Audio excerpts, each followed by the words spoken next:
In a studio that's in a basement comes the epic story of how two friends changed the future of the movie podcast game forever. The reviews are in. Boys Life magazine gives the High Side podcast 4.5 acorns. The Daily Bugle says, these guys are super legit. And Pope Francis declares the podcast as life-affirming. From the kid who tried to get smart with David Spade and got fucking old. You're still out! You're still bad! And the guy who can name all four Baldwin brothers. Alec, William, Daniel, and the baby boy, Stephen. Live from the studio of his parents' basement. The Have You Seen It podcast. Hello and welcome back to the Have You Seen It podcast. My name is Mason Knight. Sitting across from me is the one and only Cash Krause. But before we begin, if you guys could please be sure, smash that like button, comment below, subscribe to the channel, and hit that bell notification as we drop videos here every single day. And if you guys want to go get a sweatshirt or t-shirt like this here, like this Have You Seen It sweatshirt? Yeah, get yourself some merch. Look at that. Get yourself some merch. Helps the show. Come on. Come on. Are you kidding me? Helps the show, and you get a cool fucking sweatshirt. Cool sweatshirt, right? Good material, Yes. keep you warm during those summer months. Yes, which... Don't know why I'm wearing a sweatshirt today. Oh, yeah, that's right. We live in Washington. We do, yeah. It's always cold We here. very rarely get... 2 months a year? Very rarely the sunshine ray just peeks out of the clouds and we all just gather under it. It burns our flesh. Burns like our vampires. very pale skin. And we all go... And we got to go back inside for another 9 months to recover. Nice. Because the sun is so harsh and dangerous to our skin. But yeah, please finish up. Well, that was essentially it, but we are here today. This is our TV Tuesday. TV Tuesday, and I love this TV Tuesday. Might be one of my favorite TV Tuesdays that we've done. This so one's far. so much fun. I love Every it. episode. We are It's doing just great. Invincible, of course, the new Amazon Prime animated Yes. TV show, And adult again, TV show. Almost 400 episodes in, and this is a first for us. We have never done an animated series before. I think we have reviewed animated movies before. Yes. But we've never done an animated series before. And man, are we kicking it off Yeah, we with are. probably the best one. I mean, it's going to be hard to do another animated series after this. Yeah. Except for the Bad Batch. We may have to do that. yes, Which is we coming will out do that. soon. Very soon. Very soon. Within May 4th. weeks. Yeah. Yeah. May the 4th. Of course. Yes, but we are in episode 3. Episode 3 is titled Who You Callin' Ugly? Oh, I didn't Yeah. say. No, who are you? Oh, I heard you didn't- before the I didn't- show. oh, No, I okay. heard did you call, before the show. someone ugly. Yeah, so I who did. are you calling? You don't put me on the spot like that. Come on now. No, that is the title of episode 3. And of course, it starts out with how all great episodes start out with a funeral. Yes. Somber. And I got to say, Omni-Man, great speeches. Great speeches, but he's giving me weird vibes. Yeah, of course. What is going on with this guy? Is he Well, I'd being say is he that- being controlled? Has he finally fucking snapped? Or is this all just Planned. bullshit? Is Yeah. is the whole story of his civilization and him coming down to protect Earth and all, is that all bullshit? Oh, yeah, definitely could He's just be. giving me the weird. It doesn't seem like he's Well, not just evil. And they allude to it a lot in these first 3 or 4 episodes where Viltronites, what are they called? I think it's something like Something very close to that. yeah, But it's like no one's ever met another one no before. because they go and they're so fucking advanced. Mm-hmm. Like they're just super fucking advanced too. That they don't have any like problems or any war or anything on their country or their And- planet. Sorry, but it's a little sketchy when you tell me, oh, the whole purpose for our existence is to go help other planets. Yeah, Sorry, not buying it, pal. yeah, and it's There's something more. well, clearly there's something a little more than Yeah. unless all the fucking Viltrumites are just a little loopy, Yeah. a little crazy, a little not so perfect maybe. But yeah, that's how it happens. He gives a great speech, and it's always tough to give a speech at a 5-man funeral. Well, yeah, first they go to the giant one where he's Yeah. speaking to like thousands of people, and then they do the real The one. real one with the family, and With the friends. realization that they can never tell people where the bodies are actually buried because of Oh yeah, they dig them out. They Dig 'em take out, the taking weird DNA things, yeah, or weird what? Yeah. souvenirs. The Mahler brothers are fucking cloning Cloning them, You gotta watch yeah. out for that. That's a good point. Why? How do these people not have cloning technology, but the Mahler brothers do?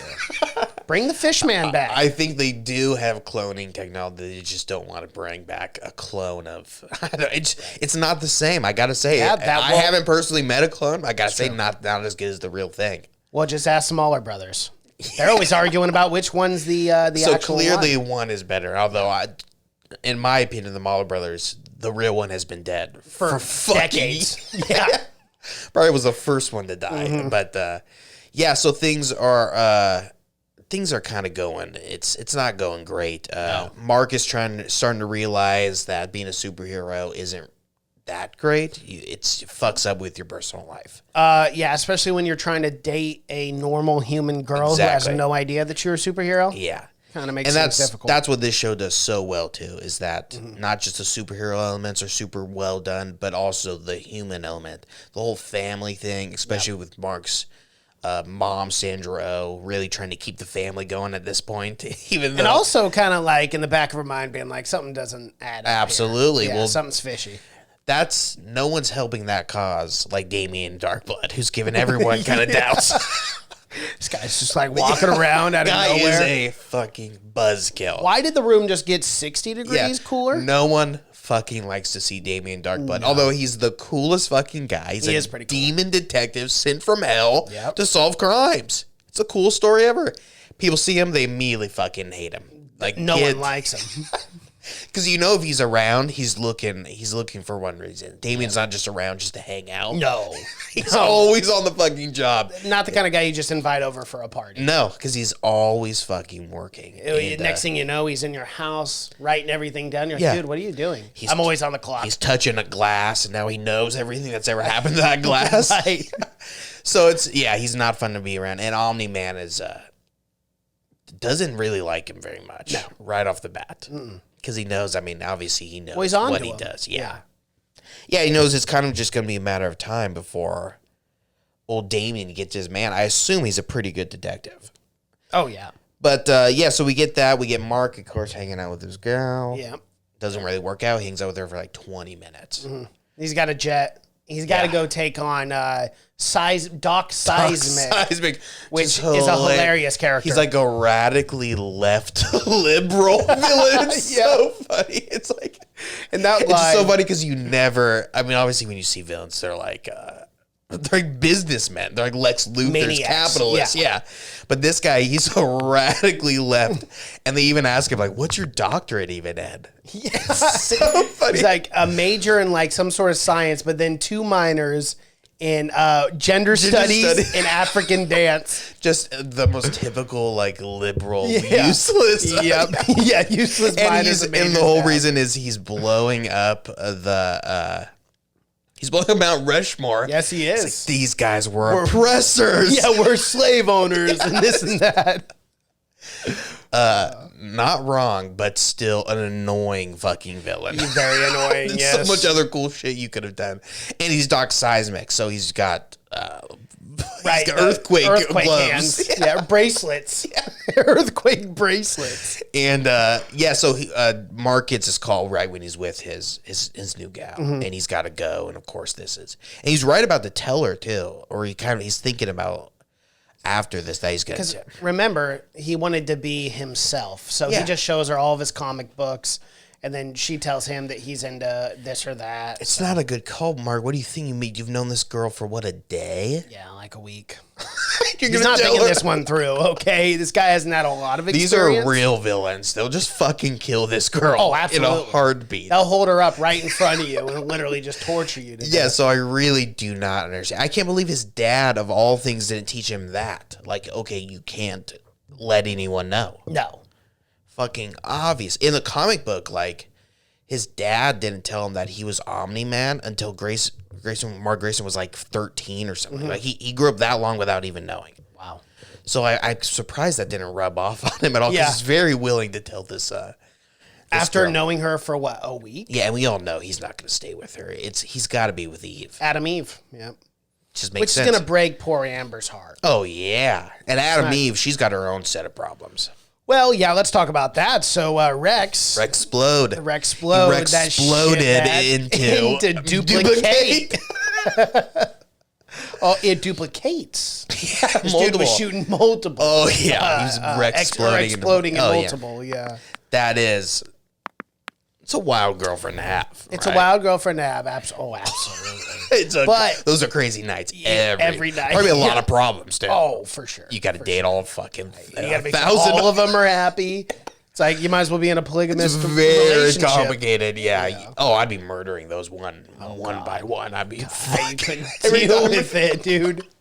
Couldn't deal with it. Yeah. Hats off to the polygamous families out there. I don't know how you put up with it. Hats off. That's the one thing I want to say to those guys is what you're doing right there is it's special. It's the Okay. work. How are you able to manage multiple ones? Yeah, You it's know? called being a psychopath. Well, It's called being an absolute sociopath and having no concern for anyone else besides yourself. But yeah, that's what happens. Eve unfortunately walks right in and it's not hiding it well. They're in like the team shower? teen, The team like, shower? locker room. Yeah. Yeah, it was not smart. But Rexplode, we get, he's a piece of shit. He's played by course. Jason Mantzoukas, who only only plays plays scumbags. pieces of shit, which is so funny. He's so good at it, though. I know he is. He's one of my favorites, and he's in it a lot. Actually, it surprised me that he's in a lot. But this episode's big because they got to get a new. We know the fucking Globo Force or the Global Defenders or whatever they are. They're gone now. They need a new team. They do. Who better to call up than the fourth best superhero team in the game than the team? It seems like there would be someone better to take on this. Is Robot a teen in like teen or in Robot Life? No, I think he's just like the leader. Like all these teen teams always have like one like butler Established. Yeah, that's like. But I think he's the one that's just kind of leading him. I don't know. He's a robot though, so maybe he's only 10 years old. Maybe that's true. The tech. Yeah. But yeah, so they have to do auditions kind of to see who's going to be involved, and pretty much it's everyone on the team. It's kind of rigged. Yeah, I would say so. Robot's the one doing the picking. He's the one doing the auditions. Yeah, a little nepotism, even though it's not family members. They're not relation, but hey, I would say so for sure. I would say, it's a little nepotism. Well, So, robots don't have families, so technically. They were a part of his family. no, I mean, maybe he could make little robot kids and say, "Hey, these are my little robot AI." Maybe. I mean, but it's not. We the don't same. need. There's no I don't DNA. know. I don't To know. him, I would say it's probably the same, but yeah. So they have A trial, and that's when we get introduced in that scene One of my between favorite Rexplode characters. and Monster Girl. yeah. Is that her name? Is Monster it Girl, Monster yeah. Girl? Yeah. So funny. So funny, dude. Yeah. She's like, oh, what? You got a little dick? Making fun of Rexplode. And he keeps saying it too, and he gets the shit beat out of him. He does. By Monster Girl, who's extremely. It's this little girl who turns into a monster, but really, I don't know if they explain this, but it's not much of a spoiler. But really, she's in her 20s. Do they explain Yes, that? yeah. But In every her time 20s, but every time turns she into a monster, changes, she gets de-ages. younger. Yeah. She's like 8 at this point. right. It's a catch. It's a catch-22, but a Catch-22. catch-22 I would very much like to have. I mean, you essentially live forever. I know, but you're always a fucking kid, and you can get young. Yeah, like a baby. Well, that's why. That could be the Well, problem. remember, she goes up to Robot and says, hey, I can't train 3 times a day I'll be unless 2. you want to change my diapers. Yeah. It is definitely a give and take. It is for sure, but you don't want to be an infant fighting crime. No, it makes You don't have things to a little wheel more them out. challenging. But yeah, love it. She was like cursed or something. I can't remember how to explain it. But they also get one other person because they sign up Duplicate. They sign up Rexplode. They want Eve back, but Eve says she won't fucking do it. Which would have been the whole teen team, so why even I hold know, auditions? why even have tryouts? Yeah. But yeah, and I can't remember the other girl's name, but she shrinks. There's one other person that which is kind of like the Ant-Man kind of thing. Oh, and then Black Samson. Black Who's Samson, fucking yep, awesome. that's Who right. doesn't have any powers at all. And one of the original members of the Who Guardians got of the kicked out Globe. because he lost his powers. Yeah. Now he wears some weird fucking suit. But he is awesome. And he's not a teen. He's like 50. Yeah, no, he's pretty old. He's let's say, more established. And it's a great element because it's definitely like a odd couple kind of thing where he's a part of all these kids, Yeah. and then Rexplode's constantly giving. Up They his give him ass. a lot of shit for They not having do. powers. Yeah, but he's really cool. Black Samson. It's an awesome name too. Mm-hmm. Fucking cool. But yeah, so it's Black Samson, Rexplode, Duplicate. I can't fucking remember the shrinking girl's name. And Oh, and they kind of ask Mark Grayson, and he says he doesn't want to do it. Too much fucking personal shit going on. A lot like his dad. Just does not want to join the Guardians of the Globe. Oh, yeah. Well, they get killed a lot, I hear. Yeah, I've heard. They don't have a long by Omni-Man himself.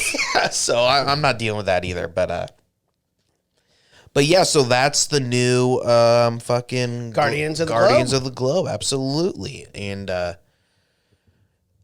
it doesn't look good. They don't look as good as the regular Guardians. No, they look for like sure. They look like dysfunctional. Shit. Let's put it that way. They don't have that great superpowers. No, they don't. Eve had the best superpower for sure. She can pretty much conjure up anything. I think Rexplode sucks. Rexplode just uses anything. He can make anything explode. Yeah. So he carries around like BBs and he throws. But again, if you have powers that can withstand the exploding, then your powers are worthless. Really, Right? if you're invincible, Yeah. seems like you could punch a hole right through him. But yeah, they don't. Duplicate isn't that great either. No, because she doesn't have any powers. She just duplicates into a regular person. Yeah. Not It's like, that oh, try to shoot me. Boop, boop, boop, Yeah, boop, so I got boop. a bad You can't feeling do about this anything. team. No, they're not. They're not good. I got a feeling the first time they bring on someone, they're gonna fucking fuck up. Yeah, for sure. For sure. Hopefully the Flaxons don't come back. No, hopefully not. Hopefully that thing's all said and done. But I think so, because Omni-Man went there in their dimension and fucked We their never planet talked up. about that. Yeah. He gets sucked in, and everyone. This was the last episode. Yeah. He gets sucked in, and everyone's freaking out. But his wife Yeah, she's like, yeah, doesn't no, give it's a fine. She's He'll got be all some right. weird disconnect with. A weird disconnect because literally he was just in the hospital. Exactly, and I get that he is fucking Omni-Man, but clearly he can be hurt. Yeah, he's not invincible. No, but she's gone. Seems to believe it. Yeah, I guess maybe, or maybe she's just forced herself to believe it over the years. I'm sure she spent 'cause I mean, many nights imagine- waiting up, right. thinking about. But then at some point, like in your life, like you can't live in fear for 20 years. At some point, you just got to accept it and say, hey, one day he might not come back. It's like being a doctor. You can't cry over every one person you lose. Right. So eventually, you got to make that disconnect, which is just a weird dynamic to that relationship. It's very interesting, very well written. It's very well written, and kind of more believable, believe it or not. Oh, for sure. Because like you wouldn't have a wife like in that relationship. It's like being the could not wife of a sustain- soldier or whatever. Yeah, exactly. You know, eventually, you think he just. I mean, you have to at some point sit down and think he might not come back someday. No. But she's there. Sandra's character is fucking there. Yeah. She's prepared for him not to come back at all. But yeah, the Flaxons are no more. Which is brutal. That guy, I mean, yeah, they were bad, but he fucking probably genocided that planet. Well, I mean, don't fuck with Earth.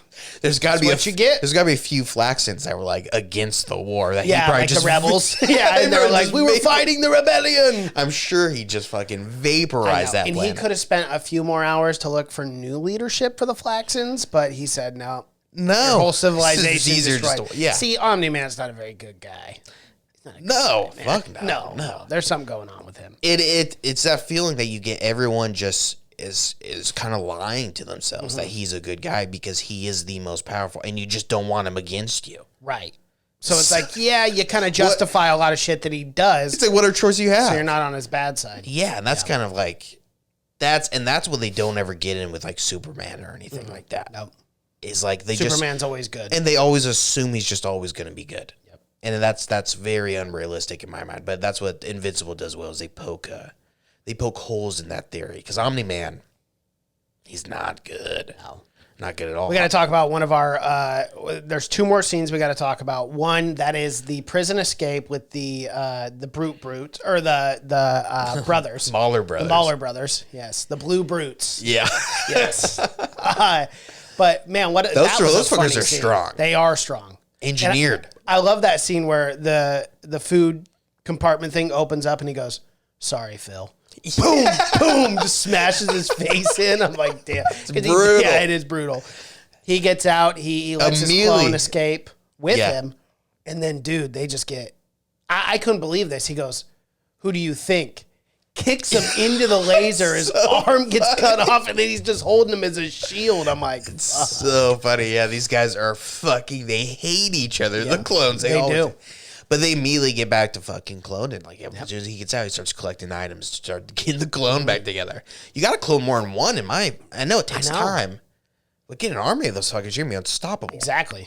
He only ever clones one, I guess, because after one, maybe it gets too fucking hard to kind of wrangle him. Yeah. But what's the other scene we got to talk about? The other one, Damien Darkblood going to the old Grayson household and speaks to Debbie. Yes. And now Debbie's like, what the fuck is this demon doing in my house? Yeah, now she's really questioning shit. And look, when a demon comes to you and tells you that your husband's evil, he's dropping some fucking riddle knowledge. Yeah, like maybe you should be watching yourself. And he wants the costume. Yeah, he does. And no one will give it to him. No one wants him to touch that fucking costume because he'll see. Who knows the atrocities he will see if you touch that costume? Him just blowing up planets and fucking killing the. But if anyone could withstand that sort of horror, it would be a literal demon. Damien Darkblood, yeah, absolutely. He can see as much death and destruction and evil and chaos. We will see. Maybe even to him, he's got a fucking limit because he's not like all demons. He's not like all Damians. Yeah, I said true. He got sent back. He got did. Sent up. He got sent back. Yeah, that's right. But, things are cooking up, especially the household drama. Yeah, is almost more exciting now than the fucking supervillain shit. Because what's gonna happen? I don't know. But what is Omni-Man's fucking problem? Well, he's got a lot going on. He's got a lot of issues. The guy seems like he's got almost nothing going on. He fights a fucking bad guy once a month, and he's got the rest of the days off. Yeah, well, hey. He scares me. Yeah. Yeah, there's a screw loose there, and I'm very curious to see what that. I really don't know yet, but that's episode 3. Who You Calling Ugly? Yep, Who You Calling Ugly. All right, well that's our recap for episode 3, Who You Calling Ugly of Invincible. If you guys like what you're seeing here, please be sure to like this video, comment below, subscribe to the channel, and hit that bell notification as we drop videos here every single day. Thank you so much for watching and listening. My name is Mason Knight. That is Cash Krause, and until next time, bye.